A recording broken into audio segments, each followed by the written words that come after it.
Hey guys, I am back with my new video. Guys, I hope आप सब घर में होंगे, सेफ होंगे, लॉकडाउन का पालन कर रहे होंगे और अपनी फैमिली का ख्याल रख रहे होंगे। ठीक है। सो गाइस, आज का जो हमारा टॉपिक है वो है नॉर्मैलिटी। आप सब देख सकते हैं। ठीक गाइस, ये टॉपिक कुछ ऐसा है कि इसको सुन के लोग बच्चे नॉर्मल नहीं रह पाते। ठीक, क्योंकि कभी अच्छे से पढ़ा ही नहीं, समझा ही नहीं। ठीक, एक तो वैसे ही आपके दिलों में दर्द, ऊपर से ये टॉपिक इस दर्द को और बढ़ाए, तो मैं कोशिश करूंगा कि उस दर्द को मैं बढ़ने ना दूं। ठीक, तो गाइस, क्लास आगे बढ़ाने से पहले मैं आपको एक चीज बता दूंगा कि मैं आपको नॉर्मैलिटी का पहले तो फॉर्मूला बताऊंगा कि क्वेश्चन कैसे अटेम्प्ट करना है। ठीक, उस फॉर्मूले की ट्रिक बताऊंगा कि कैसे उस फॉर्मूले को याद करना है। ठीक है, पहली ट्रिक। दूसरा, उसके बाद मैं आपको रियलिटी में समझाऊंगा what do you mean bye normality, what do you mean by equivalent मास। आप सबने पढ़ तो लिया होगा, लेकिन इसका मतलब आप रियलिटी में सही में टच अप नहीं कर पाओगे। ठीक, तो फर्स्ट इज ट्रिक फॉर्मूले को याद करने की। सेकंड वन कि आप कैसे इसके फॉर्मूले को रियलाइज करोगे, समझोगे और थोड़ा रिलेट करोगे कि हाँ कैसे चीजों को रिलेट कर सकते हैं। सो गाइस, अपने हेडफोन ईयरफोन्स लगा लो, कॉपी पेन ले लो और नोट करने के लिए तैयार हो जाओ। ठीक है बच्चों। ठीक, अब देखिए, नॉर्मैलिटी जो होती है वो क्या होती है? Number of gram equivalent upon volume of solution in litres. आपने कहा सर दर्द हमारा दिल का बढ़ रहा है क्योंकि हमें कुछ नहीं पता इसमें। ये एक तो नॉर्मैलिटी नहीं पता थी, ऊपर से ये नंबर ऑफ ग्राम इक्विवेलेंट क्या आ गया सर, हमें बिल्कुल नहीं पता। गाइस, अगर आपने एंड तक वीडियो देख ली, आई प्रॉमिस कि नॉर्मैलिटी का जो आपका डर है वो पूरा निकल जाएगा, बट एंड तक वीडियो देख लीजिएगा। ठीक है, अब देखिए, number of gram equivalent upon volume. आपने कहा ठीक है सर वॉल्यूम ऑफ सॉल्यूशन क्या होगा ये हम जानते हैं, but we don't know what is number of gram equivalent. No tension. अब नंबर ऑफ ग्राम इक्विवेलेंट क्या होता है? Mass of solute upon equivalent mass. आपने कहा चलिए सर मास ऑफ सॉल्यूट तो क्वेश्चन में गिवन रहेगा, बट ये इक्विवेलेंट मास कैसे निकालेंगे? अब जो इक्विवेलेंट मास होता है वो होता है molecular mass upon N factor. आपने कहा सर मॉलिक्यूलर मास तो हम निकाल सकते हैं बड़ी आराम से, जैसे कार्बन का 12, हाइड्रोजन का 1, ऑक्सीजन का 16, बट ये एन फैक्टर क्या है? तो गाइस, आपके लिए इस पूरे क्वेश्चन में तीन चीजें ऐसी थी, यानी कि एन फैक्टर जिस पे क्वेश्चन मार्क है, इक्विवेलेंट मास जिस पे क्वेश्चन मार्क है, और नंबर ऑफ ग्राम इक्विवेलेंट। ये तीन ऐसी चीजें हैं जिसके बारे में आपको बिल्कुल भी टच नहीं पता। ओके गाइस, अब देखिए एक एक करके सारी चीजों को आई प्रॉमिस पहले मैं बताऊंगा इनको करना कैसे है, इसको याद करने की ट्रिक, उसके बाद मैं बताऊंगा कि इनकी मतलब क्या है, सिग्निफिकेंस, इंपॉर्टेंस क्या है। ओके गाइस, अब देखिए एन फैक्टर। ठीक, एन फैक्टर क्या होता है sir? N factor can be acidity, basicity, charge on cation and change in oxidation number. So what is acidity? अब सबको पता है बेटा एसिडिटी की बहुत सारी डेफिनेशंस होती है, बट अभी आप कैसे याद रखोगे? एसिडिटी का मतलब है कोई भी चीज कितने H+ आयंस रिलीज कर सकती है। बेसिसिटी का मतलब कितने OH- रिलीज कर सकती है। चार्ज ऑन कैटायन का मतलब जो भी कैटायन होगा उसके ऊपर कितना चार्ज है वो भी आपका एन फैक्टर हो सकता है। सिमिलरली किसी भी स्पीशीज पे या किसी भी एटम पे कितना चेंज इन ऑक्सीडेशन नंबर होगा ये भी क्या हो सकता है? N factor. अभी क्वेश्चन कराऊंगा, रिलैक्स, परेशान होने की जरूरत नहीं है। आई प्रॉमिस इस वीडियो के एंड तक इस पे कमांड लाना मेरी जिम्मेदारी, ट्रिक बताना और इसकी इंपॉर्टेंस रियलाइज कराना दोनों मैं कराऊंगा, बट एंड तक वीडियो देखना होगा। ओके गाइस, अब देखिए, तो अगर एन फैक्टर आपका आ गया बच्चों, सर एन फैक्टर कैसे निकालेंगे? अगर हमें acidity, basicity, charge on cation या चेंज इन ऑक्सीडेशन नंबर कुछ भी पता हुआ तो एन फैक्टर आ जाएगा। ठीक, जैसे ही एन फैक्टर आया आपने उसको मॉलिक्यूलर मास से डिवाइड किया तो आपका क्या आ गया? Equivalent mass. यस और नो बच्चों? आपने कहा ओके सर। इक्विवेलेंट मास को जैसे ही हमने यहां रखा और मास ऑफ सॉल्यूट जो क्वेश्चन में दिया होगा उससे डिवाइड किया, क्या मिल जाएगा? Number of gram equivalent. ठीक, फिर नंबर ऑफ ग्राम इक्विवेलेंट को उठा के यहां पर पुट किया और वॉल्यूम से डिवाइड किया तो क्या मिल जाएगा? नॉर्मैलिटी। पहले तो ये बात आपको ध्यान से सुननी होगी और इसको नोट करना होगा। ठीक है गाइस, इसको नोट करिए। मैंने क्या बोला? मैंने बोला बच्चों आपको नॉर्मैलिटी के लिए नंबर ऑफ ग्राम इक्विवेलेंट चाहिए upon volume. Number of gram equivalent कैसे आता है? Mass of solute upon equivalent mass. Equivalent mass कैसे होता है? Molecular mass upon N factor. Guys, इसको पहले नोट करिए, फिर मैं एक एक करके पहले ट्रिक बताऊंगा, फिर इसकी इंपॉर्टेंस समझाऊंगा। ओके गाइस, इसको नोट करते रहिए, तब तक मैं साइड में एक चीज लिखूं। ठीक है,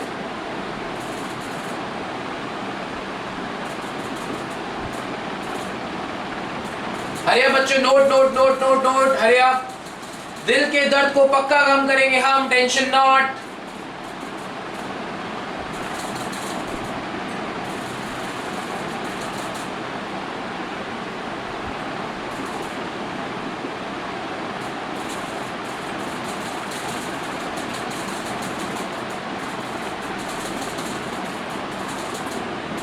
आई थिंक हो गया होगा नोट बच्चों, ठीक। अब this is the time to tell you कि ट्रिक क्या है बच्चों, ट्रिक आपको बताने का टाइम आ गया है। आई थिंक अगर आपने नोट कर लिया है तो मैं इस साइड में लिखा था, आई थिंक छोटा हो गया, तो आई थिंक मैं इसको यहां पर नोट डाउन कर देता हूं ताकि ज्यादा बेटर है, ठीक है बच्चों। ध्यान से देखिएगा वो ट्रिक क्या है जो मैं आपको बताने वाला हूं, ध्यान से, ट्रिक जिससे आपको फॉर्मूला याद रहेगा। ओके बच्चों, ध्यान से सुनिएगा। अगर इस ट्रिक के बाद मोस्ट प्रोबेबली, देखिए ये ऐसी चीज है कि बच्चे इसको भूल सकते हैं, यस और नो, ऑब्वियसली बात है, 3 स्टेप्स में ही हो रहा है तो उसको भूलने की प्रोबेबिलिटी बहुत ही ज्यादा है। तो नाउ अब आपको इसकी मैं ट्रिक बताता हूं कि आप इसको कैसे याद रख सकते हो, इसके बाद मैं आपको बताऊंगा इसकी इंपॉर्टेंस, ठीक है बच्चों। अब देखिए सामने, आप इसको याद कैसे रखो, इसकी एक स्टोरी आप याद रख सकते हो कि एक बॉय की कहानी है जिसका नाम है EQM। सर ये कैसा घटिया सा नाम है, मान लो बच्चों, मान लो एक लड़के की कहानी है, एक लड़के की जिसका नाम क्या है बच्चों, EQM। सर बड़ा ही घटिया नाम है बट मान लेते हैं, चलिए आपने बोला तो मान लेते हैं, ओके गाइस, ठीक। तो अब देखिए एक मम्मा है, यानी कि कौन है, मदर, मम्मा, MM फॉर मम्मा, ठीक। उसका 9 मंथ्स का एक बेबी है। सुनिएगा गाइस, पहले सुनिएगा, अगर वीडियो के एंड तक आपको ना आया तो बताइएगा। एक मम्मा है जिनका 9 मंथ्स का बेबी है जिसका नाम है EQM, ओके। एक मम्मा है जिनका 9 मंथ्स का बेबी है जिनका नाम क्या है, EQM, ओके।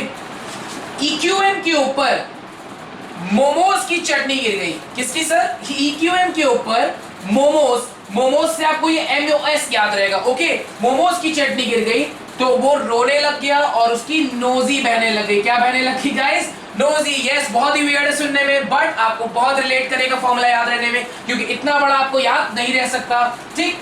फिर उसकी नोजी को जब मामा ने पानी से यानी एक स्पेसिफिक अमाउंट ऑफ वॉल्यूम से साफ किया तब जाके वो बच्चा नॉर्मल हुआ। क्या हुआ, नॉर्मल, ठीक। तो ममा का मतलब है MM फॉर मॉलिक्यूलर मास, ठीक। 9 मंथ्स का बेबी मतलब N फैक्टर, ठीक। ममा का 9 मंथ्स का बेबी है जिसका नाम क्या है, EQM। उस EQM के ऊपर मोमोस, MOS याद रहेगा, मास ऑफ सैल्यूट, जब उसके ऊपर गिर गया तो उसकी नोजी बहने लग गई। जब उसकी नोजी को उसकी मम्मा ने स्पेसिफिक अमाउंट ऑफ पानी यानी वॉल्यूम से साफ किया तब बच्चा जाके चुप हुआ, यानी क्या हुआ, नॉर्मल। आप कहोगे सर बहुत ही वाहियात था, दोबारा मत बताइएगा बच्चों, बात मानिए कि केमिस्ट्री में एग्जांपल्स बहुत हेल्प करते हैं, बहुत, ठीक। आपने कहा सर आपने समझ लिया था कि नॉर्मैलिटी होता है number of gram equivalent upon volume, number of gram equivalent होता है mass of solid upon equivalent मास होता है molecular mass upon N factor. N factor क्या होता है, अभी क्वेश्चन कराऊंगा बच्चों, टेंशन लेने की जरूरत नहीं, बहुत क्वेश्चन कराऊंगा N फैक्टर वगैरह की, अगर आपने क्लास 11 में नहीं पढ़ा टेंशन नॉट। लेकिन सर नॉर्मैलिटी निकालने के लिए सर एक बॉय की कहानी है जिसका नाम है EQM, ठीक। एक मम्मा का 9 मंथ्स का बेबी जिसका नाम क्या है, EQM, ठीक। EQM के ऊपर momos, MOS, mass of salute की चटनी गिर गई तो उसकी नोजी बहने लग गई, यानी नंबर ऑफ ग्राम इक्विवेलेंट। अब उसकी नोजी को जब हमारे स्पेसिफिक अमाउंट ऑफ वॉल्यूम यानी पानी से साफ किया तब जाके वो बच्चा क्या हुआ, नॉर्मल। ओके बच्चों, इसको अच्छे से नोट करिएगा, ट्रिक याद रखिएगा। मैं रियलिटी में बोल रहा हूँ, कुछ बच्चे होते हैं अरे सर हमको ट्रिक विक की जरूरत नहीं, हम तो ऐसे ही कर लेंगे, नो टेंशन, उनको बाद में समझ में आएगा अगर वो भूलेंगे, बट स्टिल मैं रिकमेंड करूंगा कि जिसको जरूरत हो वो नोट कर सकता है, ठीक है बच्चों। अब देखिए, आपने कहा ठीक है सर हम ये तो समझ गए, जिसको नोट करना है कर सकता है बेटा, ठीक। उसके बाद आपने कहा कि सर N फैक्टर थोड़ा सा डिटेल में पहले मैं आपको बता दूं, what is N factor. N factor क्या होता है, ये तो ट्रिक थी बच्चों, ट्रिक आई अगेन रिपीट करता हूं मैं आपको कि ये क्या थी, ट्रिक। ओके, ट्रिक क्या थी सर, एक बॉय है जिसका नाम है EQM, एक ममा का 9 मंथ्स का बेबी जिसका नाम है EQM, उस EQM के ऊपर मोमोज की चटनी गिर गई तो मोमोज की चटनी जैसे ही उसके ऊपर गिरी उसकी नोजी बहने लग गई, रोने लग गया। नोजी को जब हमने V से वॉल्यूम से साफ किया यानी पानी से साफ किया तब जाके बच्चा वो क्या हुआ, नॉर्मल। ये तो तरीका नॉर्मैलिटी को याद रखने का। बच्चों क्लास के वीडियो के एंड तक आपको मैं वो भी टॉपिक्स बता दूंगा जैसे जेई या नीट वगैरह में क्वेश्चंस को रिलेट करता है, बट धीरे धीरे चीजों को बेस ऐसे ऐसे इंक्रीज करेंगे, डायरेक्ट नहीं। ओके, अब देखिए बच्चों, अब देखिए एन फैक्टर को थोड़ा सा हम डिटेल में बताते हैं, व्हाट इज एन फैक्टर। ठीक है बच्चों, एन फैक्टर क्या है मैं थोड़ा सा डिटेल में बताना चाहूंगा आपको, व्हाट इज एन फैक्टर। मैंने बोला कि एन फैक्टर जो हो सकता है that can be acidity, basicity, charge on cation, and last but not the least change in oxidation number. जैसे फॉर एग्जांपल एक बच्चों H2SO4 का हमने एग्जांपल लिया, तो सबको पता है H2SO4 दो H प्लस आयन रिलीज करता है, सो वी कैन डायरेक्टली से कि इसका जो n फैक्टर होगा बच्चों वो कितना होगा 2। कितना होगा 2। सिमिलरली CaOH का होल ट्वाइस बच्चों किस में ब्रेक करेगा Ca+2 एंड OH के ऊपर माइनस, यानी कि अगर आप देखिए तो इसने दो OH माइनस के आयंस रिलीज किए, यानी इसका जो n फैक्टर होगा गाइस वो भी कितना होगा 2। आपने कहा ठीक है sir what is this, charge and cation कैसे करेंगे? तो बच्चों देखिए एग्जांपल ले लिया किसका Al2O3 का, यहाँ पर जो कैटायन है वो Al है, तो सर इसके ऊपर चार्ज कितना होगा? याद होगा बच्चों ट्रिक, जो इसके नीचे लिखा होता है वो इसका चार्ज, जो इसके नीचे लिखा होता है वो इसका चार्ज, तो Al के ऊपर जो चार्ज आएगा वो आएगा +3, यानी कि आपकी जो आपको Al के ऊपर चार्ज आएगा बच्चों +3 और O के ऊपर -2, तो आपको लेना है चार्ज ऑन कैटायन यानी कि +3, तो यहां पर इसका n फैक्टर क्या हो गया बच्चों 3। ये था थोड़ा थोड़ा n फैक्टर की कहानी, ठीक है। अब देखिए, अब similarly change in oxidation number का भी ले लेते हैं, जैसे कि मान लीजिए आ गया MnO4 के ऊपर माइनस और ये कन्वर्ट हो जाता है Mn+2 पे, तो यहां पर जरा Mn का ऑक्सीडेशन नंबर निकालो बच्चों, तो अगर आप Mn का ऑक्सीडेशन नंबर को x मानते थे तो प्लस ऑक्सीजन का -2 × 4 = -1, तो x की वैल्यू यहां से आती थी +7। कुछ कहेंगे सर हमें ये समझ में नहीं आया बेटा, जिस तरह से रेडॉक्स रिएक्शन में आपने पढ़ा था क्लास लेवल में कि कैसे ऑक्सीडेशन नंबर निकालते थे, जिसका ऑक्सीडेशन नंबर निकालना होता है उसको मान लेते हैं x। क्लियर? ऑक्सीजन का -2 होता है सबको याद है, तो बगल वाले एटम का एडअप करते हैं और कितने ऑक्सीजन है 4, तो 4 से क्या करेंगे मल्टीप्लाई = ऊपर वाला चार्ज, तो x - 8 = -1, यहां से x की वैल्यू है +7। यहां पर कितना है बच्चों +2, तो आप देख सकते हो ये +7 से Mn, यहां पर है +7, यहां पर है +2, तो चेंज कितना आया होगा 5 का, तो यहां पर जो n फैक्टर आया होगा बच्चों वो कितना आएगा 5। 5 कैसे है सर, इसने 5 इलेक्ट्रॉन लिया होगा तब ये क्या बन गया 2, तो n फैक्टर क्या आया 5। ओके बच्चों, इसको भी नोट कर लीजिए आप, ठीक। अब मैं इसके बाद बताऊंगा आपको इक्विवेलेंट मास का मतलब, नोट डाउन।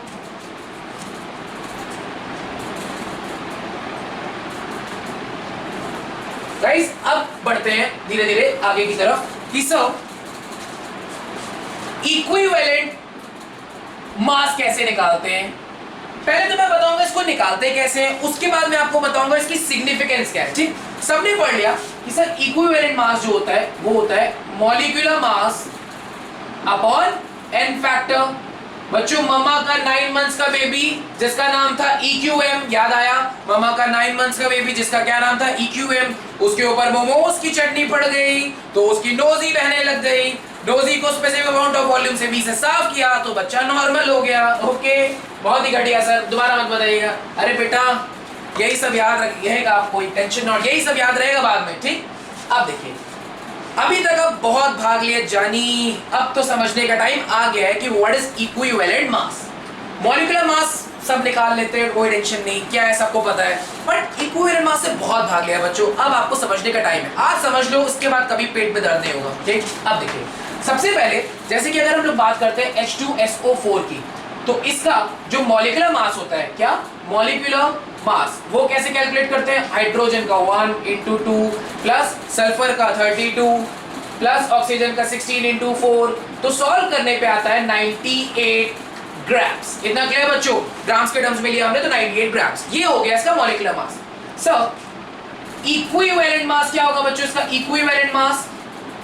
इक्विवेलेंट मास की बात करें बच्चों अगर इसका, तो आपने कहा सर मॉलिक्यूलर मास को n फैक्टर से डिवाइड कर दीजिए, मॉलिक्यूलर मास 98, ठीक। तो 98 को हमने इसका n फैक्टर बच्चों अभी बताया, इसका n फैक्टर जो होता है वो कितना होता है 2। कैसे सर? H2SO4 गाइस कितने H प्लस आयन देता है? 2, सबको पता है, सो वी कैन से इसका n फैक्टर कितना होता है 2 on the basis of acidity. आपने कहा ओके सर, तो अब हमने 98 को 2 से डिवाइड किया तो यानी आया 49, ठीक है। अब हम इसको AMU ग्राम किसी में भी ले सकते हैं अपने अकॉर्डिंगली, ठीक। अब देखिए, आपने कहा सर ये हो गया, but guys do you really, आपको सच में पता चला कि मॉलिक्यूलर मास 98, इक्विवेलेंट मास 49, आपने मान लिया, आपने सुन लिया, but what do you mean by this? इसको नोट करिए तो मैं बताता हूं what do you mean by equivalent mass. Note down बच्चों। सो गाइस अब इक्विवेलेंट मास का फील लेने का टाइम आ चुका है, ठीक। फॉर्मूला हमने पढ़ लिया, सब molecular mass upon n factor, clear guys. But sir what is the meaning, what is the significance, है क्या सर इक्विवेलेंट मास? गाइस किसी भी चीज का वो अमाउंट जो 1 ग्राम यानी 1 ग्राम हाइड्रोजन के साथ कंबाइन करे। आपको 1.008 भी कई जगह मिलेगा, बट आप उसको 1 कंसिडर करो। किसी भी चीज का वो अमाउंट जो ऑक्सीजन के 8 ग्राम के साथ कंबाइन करे। किसी भी चीज का वो अमाउंट जो 1 मोल ऑफ H+ दे। किसी भी चीज का वो अमाउंट जो 1 मोल ऑफ OH- दे। किसी भी चीज का वो अमाउंट जो 1 मोल इलेक्ट्रॉन दे। ऐसी चीजों को डिफाइन किया गया था क्लास 11 में इक्विवेलेंट मास। सर मतलब किसी भी चीज का वो अमाउंट जो 1 ग्राम हाइड्रोजन के साथ रिएक्ट करे। किसी भी चीज का वो अमाउंट जो 8 ग्राम ऑक्सीजन के साथ रिएक्ट करे, 1 मोल H+ दे, 1 मोल OH- दे, 1 मोल इलेक्ट्रॉन दे, उसी को बोलते हैं इक्विवेलेंट मास। क्वेश्चन कराएंगे बच्चों तो ज्यादा बेटर वे में आपको समझ में आएगा। जैसे मैंने आपसे बोला calculate the equivalent weight of Al in Al2O3। देखिए बच्चों, मैं आपको फॉर्मूले से नहीं कराऊंगा, मैं आपको फील कराऊंगा, ठीक। हम यह डेफिनेशन कौन सी यूज करेंगे बच्चों? Calculate the equivalent of Al in Al2O3। Equivalent weight of Al का मतलब कि Al का वो अमाउंट दैट विल कंबाइन और react with 8 gram of oxygen. अगर आप इस कंपाउंड में देखते हो बच्चों, तो ऑक्सीजन का कितना वेट? एक ऑक्सीजन का 16 इंटू 3, यानी कि 16 into 3 grams of oxygen combines with Al का एटॉमिक वेट बच्चों सबको पता है 27, और यहाँ पर 2 है तो 2 से क्या करेंगे multiply, 2 into 27 gram of Al। यानी कि इस कंपाउंड के अकॉर्डिंग ऑक्सीजन का इतना ग्राम एल्यूमिनियम के इतने ग्राम के साथ कंबाइन कर रहा है। यस और नो बच्चों? और आपको एल्यूमिनियम का वो अमाउंट निकालना है जो 8 ग्राम ऑक्सीजन के साथ कंबाइन करे। कितने ग्राम? 8 ग्राम। तो सबसे पहले क्या करेंगे बच्चों, ये 16 इंटू 3 ग्राम ऑक्सीजन इतने एल्यूमिनियम के साथ रिएक्ट कर रहे हैं, तो क्या यूज करेंगे? यूनिटरी मेथड, यानी 1 ग्राम कितने से रिएक्ट करेगा? 2 into 27 upon 16 into 3 gram of Al। तो बच्चों 8 ग्राम ऑक्सीजन कितने के साथ रिएक्ट करेगा? 2 अपॉन 27, 16 इंटू 3 इंटू 8, 8 2 से 2 कटा, यानी कि 27/3। अगर अभी मैं आपको बच्चों क्वेश्चन में बोलता कि इसको फॉर्मूले से यूज करो, तो आप कैसे करते सर? आप ऐसे करते बच्चों कि Al2O3 में आप n फैक्टर देखते। n फैक्टर क्या होता है बच्चों? Al के ऊपर +3 चार्ज, ऑक्सीजन पे -2, तो आप n फैक्टर 3, यानी एल्यूमिनियम के वेट से 3 को डिवाइड करते। तो आप जो फॉर्मूला यूज करते वो आप यूज करते इक्विवेलेंट वेट का इज इक्वल टू मॉलिक्यूलर या एटॉमिक वेट, जो भी ले लो आप, atomic weight upon n factor, atomic weight 27 upon 3। ये आप फॉर्मूले से करते। ये मैंने आपको समझाया कि मतलब एल्यूमिनियम का वो अमाउंट जो ऑक्सीजन के 8 ग्राम के साथ कंबाइन करे। तो कंपाउंड में इतना ग्राम ऑक्सीजन इतने ग्राम एल्यूमिनियम के साथ रिएक्ट कर रहा है या कंबाइन कर रहा है, तो 1 ग्राम ऑक्सीजन इतने के साथ करेगा, तो 8 ग्राम कितने से करेगा? दोनों साइड अपने 8 से क्या कर दिया? मल्टीप्लाई। तो बच्चों अब समझ में आया कि what is the meaning of equivalence weight, यानी कि मतलब सर किसी भी चीज का वो अमाउंट जो 8 ग्राम ऑक्सीजन के साथ कंबाइन करेगा। लेकिन बच्चों सिर्फ यही डेफिनेशन नहीं होती, इसको नोट करिए। तो मैं एक और डेफिनेशन बताऊं बच्चों, एकदम एंथुसियास्टिक होकर आपको पढ़ना है। सारी टेंशन सारी चीजें भूल जाओ, क्योंकि बाकी सारी चीजें जो होती हैं वो वक्त के साथ फ्लो करती रहेंगी, सब वही रह जाएंगे, बट आपको आगे बढ़ना है। सो प्लीज इसको नोट करिए, वीडियो को पॉज करके हम आगे बढ़ते हैं। ठीक सिमिलर क्वेश्चन बच्चों एक मैं और अच्छा सा कराता हूं, जहां पर आपको ये निकालना होगा कि मैं क्वेश्चन लिखता हूं सामने कि कैलकुलेट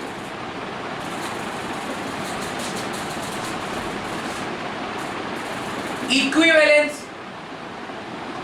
वेट ऑफ H2SO4। चलिए H2SO4 के निकालते हैं। आपको बच्चों अभी पीछे निकलवाया कि चलिए पहले फॉर्मूले से करते हैं। फॉर्मूला क्या कहता है बच्चों?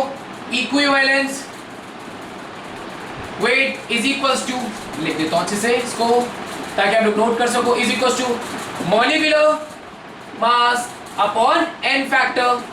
सबको पता है बच्चों मॉलिक्यूलर मास पीछे निकाला कितना है? 98 ग्राम्स। n फैक्टर बच्चों जितने H+ ये रिलीज करेगा, H2SO4 की बात करें तो H2SO4 2 H+ रिलीज करेगा, तो 2 से डिवाइड किया, यानी कितना है? 49 ग्राम। ये तो हमने फॉर्मूले से निकाला sir, but what does that mean? मतलब क्या होगा सर? किसी भी चीज का वो amount that will release 1 mole of H plus, यानी कि ये जो 49 ग्राम है मतलब H2SO4 का 49 ग्राम आपको 1 मोल H प्लस देगा बच्चों। ठीक, आपने कहा सर कैसे? अब देखिए मैं आपको फील कराता हूं बच्चों, सामने देखिएगा H2SO4 को ध्यान से देखो बच्चों, तो इसके H2SO4 के 1 मोल में हाइड्रोजन के 2 मोल हैं, यस और नो? यानी कि 1 mole of H2SO4 contains 1 mole 2 moles hydrogen के 2 मोल्स ऑफ हाइड्रोजन, यस और नो बच्चों? ठीक, तो हमें H2SO4 का वो अमाउंट चाहिए जो इसका 1 मोल कंटेन करे।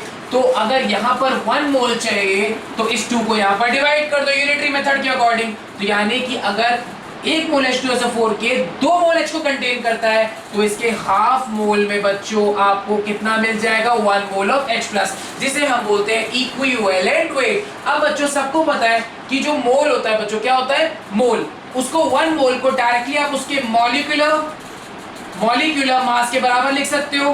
तो मॉलिक्यूलर मास H2SO4 का सबको पता है 98 ग्राम अपॉन 2, कट के बच्चों ये भी क्या हो जाएगा? 49 ग्राम। तो यानी कुल मिला के कहानी इतनी समझनी है कि सर 49 ग्राम का मतलब ये था कि इसका वो अमाउंट जो आपको 1 मोल H प्लस देगा। नोट इट डाउन बच्चों, हरी अप।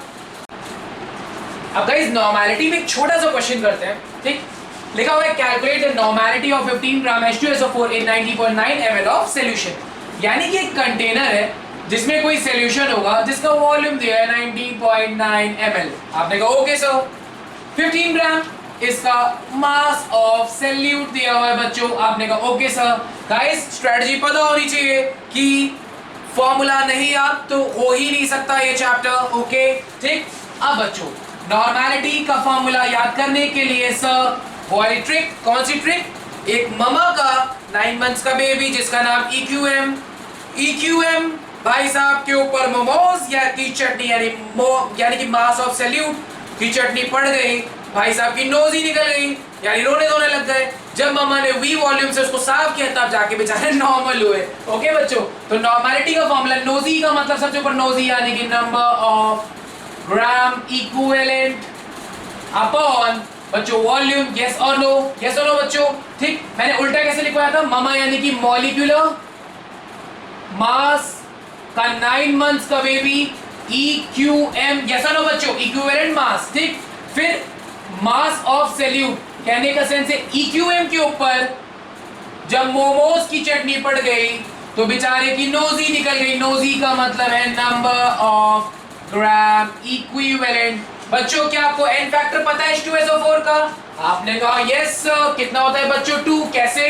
H2SO4 ब्रेक करता है 2H प्लस और SO4 के ऊपर -2, यानी कितने H प्लस रिलीज करता है? 2, यानी n फैक्टर कितना हो गया? 2 उठा के रखा। तो इक्विवेलेंट मास हो गया। मॉलिक्यूलर मास सबको पता है 1 into 2 प्लस सल्फर का 32 प्लस ऑक्सीजन का 16 into 4 डिवाइडेड बाय 2 यानी 98/2 यानी कि 49 बच्चों कितना हो गया? 49। क्लियर? इसके बाद बच्चों number of gram equivalent mass of solute बच्चों कितना दिया? 15 अपॉन इक्विवेलेंट मास कितना है बच्चों? 49। इसको उठा के कौन रख दिया? ऊपर। तो नॉर्मैलिटी is equals to बच्चों number of gram equivalent 15 upon 49 whole divided by volume of solution in litre या ml में दिया है तो 90.9 अपॉन 1000। इसको सॉल्व कर लेना बच्चों। इसकी जो यूनिट होती है वो होती है कैपिटल N से इसको डिनोट करते हैं, या यूनिट की बात करें number of gram equivalent upon litre जिसको कैपिटल N से भी लिख सकते हैं यहाँ पर। तो बच्चों प्लीज इसको नोट करिए, इसको सॉल्व करिए, आपको आंसर मिल जाएगा। आई थिंक इतना टफ नहीं है ये। हरी आप note it down.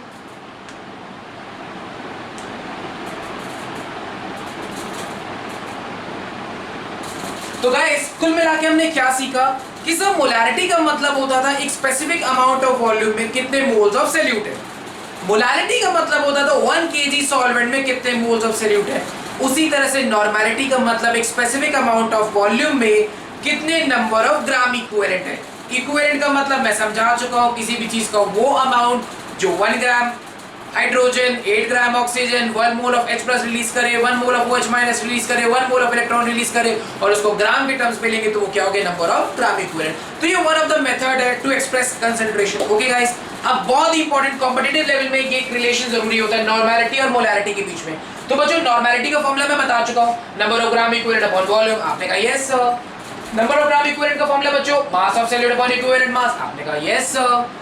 Equivalent mass का मतलब molecular mass upon n factor, आपने कहा ओके सर। तो बच्चों इक्विवेलेंट मास में उठा के जब हमने ये रखा, इक्विवेलेंट मास में उठा के ये फॉर्मूला, तो नंबर ऑफ ग्राम इक्विवेलेंट अपना बन गया मास ऑफ सॉल्यूट अपॉन इसको उठा के इक्विवेलेंट मास में ये उठा के रख दिया तो molecular mass upon n factor. Clear guys?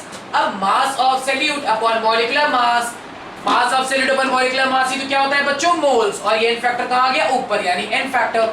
अब नंबर ऑफ ग्राम इक्विवेलेंट यानी अपना हो गया मोल्स इनटू n फैक्टर।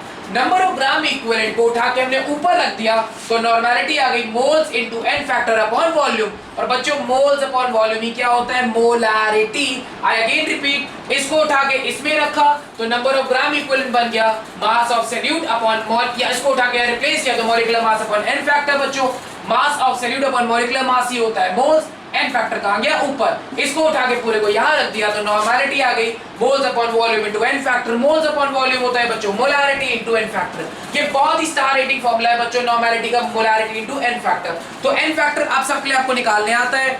जैसे फॉर एग्जांपल आपको, अच्छा n फैक्टर का मोल कांसेप्ट में एक अलग से भी मैंने वीडियो बना रखी है, मैं उसको अपलोड कर दूंगा ताकि आप लोगों को क्लियर हो, कोई दिक्कत उसमें ना हो। फिलहाल n फैक्टर आपको कैसे सोचना है बच्चों, एसिडिटी है तो नंबर ऑफ H+ कितना रिलीज करेगा, बेसिसिटी तो नंबर ऑफ OH-, अगर मान लीजिए आपका कोई कैटायन है तो चार्ज ऑन कैटायन देखना है, ऑक्सीडेशन नंबर वाला है तो उसमें चेंज इन ऑक्सीडेशन नंबर कितना हो रहा है, जैसे MnO4 के ऊपर माइनस था, Mn+2 में कन्वर्ट हुआ तो आपने Mn का ऑक्सीडेशन नंबर निकाला, वहां पे निकाला और चेंज देख लिया। तो गाइस इतना टॉपिक अगर आपको क्लियर है तो काफी चीजें क्लियर हो जाएंगी। बाकी सारी वीडियोस धीरे धीरे हम अपलोड करते रहेंगे, प्लीज अपना सपोर्ट आप बरसाए रखिएगा, प्लीज धीरे धीरे चीजों को एनालाइज करेंगे, प्लीज घर से बाहर बिल्कुल मत निकलिएगा। इसके और क्वेश्चंस में फर्दर कमिंग क्लासेस में करवा दूंगा, सो प्लीज गाइस इसको रिवाइज कर लीजिएगा जो भी चीजें होंगी। ओके।